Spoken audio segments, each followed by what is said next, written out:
You are the seed or the catalyst for the idea, and then people come, and as people come, it turns into something that you can't direct that.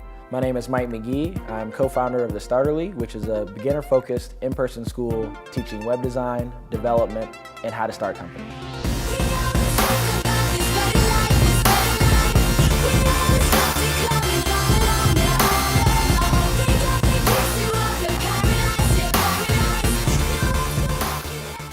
So tip number one in starting a successful community is really about solving a meaningful problem.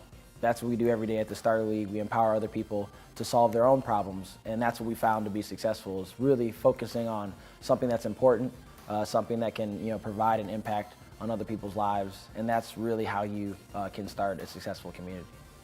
Tip number two in starting a successful tech community is having a powerful story to tell.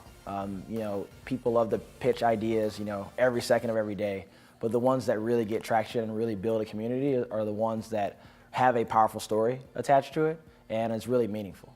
So tip number three, when it comes to building a successful tech community, is not being afraid to share your idea.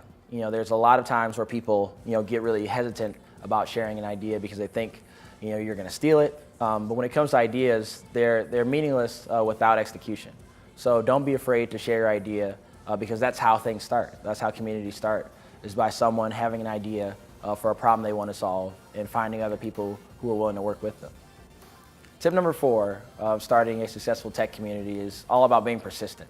The startup world is not easy. There are a lot of things that are really hard that you have to do every day, and having persistence is key to ensuring that your startup gets off the ground and that you're able to help other people. Tip number five is keep it simple. A lot of people have ideas and they think about all the official structures and legal things that they need to do to get up and running, but the key thing is building the actual product or building the community. You have to keep it simple and really focus on what's the most important task you need to get done right now in order to move it forward. Tip number six is allow other people to share the ownership of your community.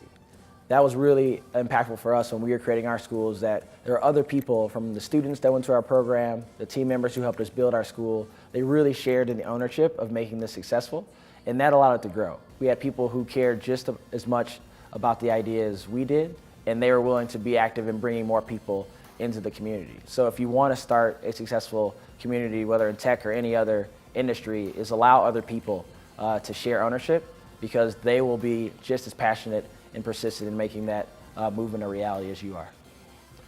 Tip number seven is give more than you get.